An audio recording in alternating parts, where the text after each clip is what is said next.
From the Japanische Marchen und Sagen by Andrew Lang.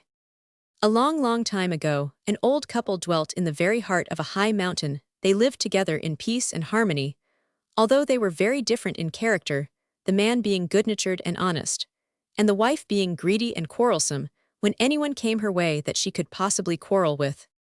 One day the old man was sitting in front of his cottage, as he was very fond of doing when he saw flying towards him a little sparrow, followed by a big black raven. The poor little thing was very much frightened, and cried out as it flew, and the great bird came behind it terribly fast, flapping its wings, and craning its beak, for it was hungry and wanted some dinner. But as they drew near the old man, he jumped up and beat back the raven, which mounted with hoarse screams of disappointment into the sky, and the little bird, freed from its enemy, nestled into the old man's hand, and he carried it into the house. He stroked its feathers, and told it not to be afraid, for it was quite safe. But as he still felt its heart beating, he put it into a cage where it soon plucked up courage to twitter and hop about. The old man was fond of all creatures, and every morning he used to open the cage door, and the sparrow flew happily about, until it caught sight of a cat or a rat or some other fierce beast, when it would instantly return to the cage, knowing that there no harm could come to it. The woman, who was always on the lookout for something to grumble at, grew very jealous of her husband's affection for the bird, and would gladly have done it some harm, had she dared. At last one morning, her opportunity came. Her husband had gone to the town, some miles away down the mountain, and would not be back for several hours. But before he left, he did not forget to open the door of the cage. The sparrow hopped about as usual, twittering happily, and thinking no evil. And all the while the woman's brow became blacker and blacker, and at length her fury broke out. She threw her broom at the bird, who was perched on a bracket high up on the wall. The broom missed the bird, but knocked down and broke the vase on the bracket, which did not soothe the angry woman.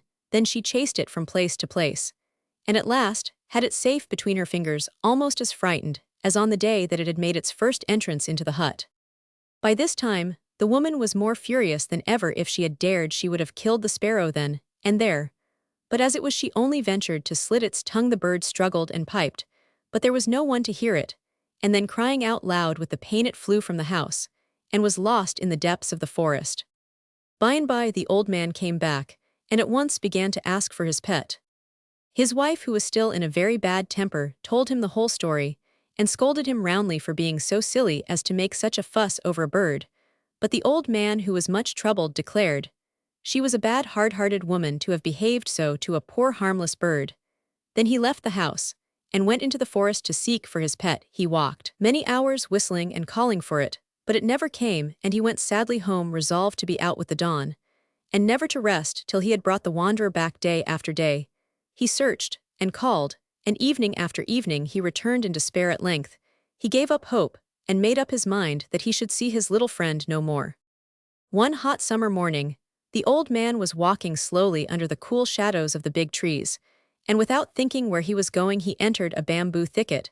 As the bamboos became thinner, he found himself opposite to a beautiful garden, in the center of which stood a tiny spick-and-span little house, and out of the house came a lovely maiden, who unlatched the gate, and invited him in the most hospitable way to enter and rest. "Oh, my dear old friend," she exclaimed, "how glad I am you have found me at last. I am your little sparrow, whose life you saved, and whom you took such care of." The old man seized her hands eagerly, but no time was given him to ask any questions, for the maiden drew him into the house, and set food before him, and waited on him herself. While he was eating, the damsel and her maids took their lutes, and sang and danced to him, and altogether the hours passed so swiftly that the old man never saw that darkness had come, or remembered the scolding he would get from his wife for returning home so late. Thus, in dancing and singing and talking over the days when the maiden was a sparrow hopping in and out of her cage, the night passed away, and when the first rays of sun broke through the hedge of bamboo, the old man started up, thanked his hostess for her friendly welcome, and prepared to say farewell. "I am not going to let you depart like that," said she. "I have a present for you which you must take as a sign of my gratitude." And as she spoke, her servants brought in 2 chests, one of them very small, the other large and heavy. "Now choose which of them you will carry with you." So the old man chose the small chest, and hid it under his cloak, and set out on his homeward way. But as he drew near the house, his heart sank a little, for he knew what a fury his wife would be in, and how she would abuse him for his absence.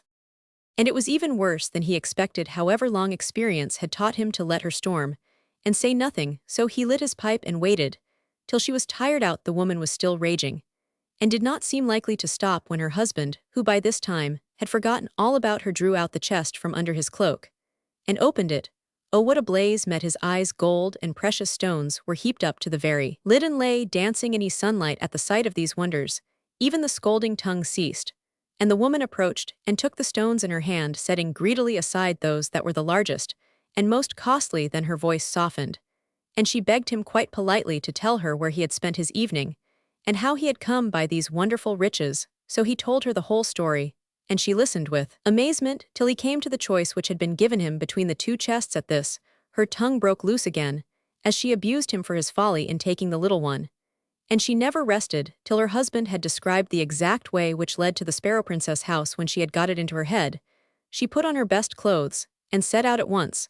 But in her blind haste, she often missed the path, and she wandered for several hours before she at length reached the little house. She walked boldly up to the door and entered the room as if the whole place belonged to her, and quite frightened the poor girl, who was startled at the sight of her old enemy.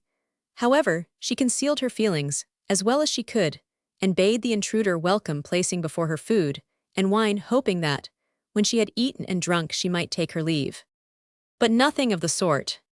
"You will not let me go without a little present," said the greedy wife, as she saw no signs of one being offered her. "Of course not," replied the girl.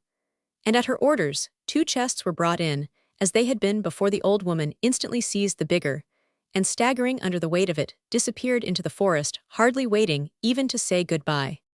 It was a long way to her own house, and the chest seemed to grow heavier at every step. Sometimes she felt as if it would be impossible for her to get on at all, but her greed gave her strength, and at last she arrived at her own door. She sank down on the threshold, overcome with weariness, but in a moment was on her feet again, fumbling with the lock of the chest. But by this time night had come, and there was no light in the house, and the woman was in too much hurry to get to her treasures to go and look for one. At length, however, the lock gave way, and the lid flew open, when, oh horror, instead of gold and jewels, she saw before her serpents with glittering eyes and forky tongues, and they twined themselves about her and darted poison into her veins, and she died, and no man regretted her.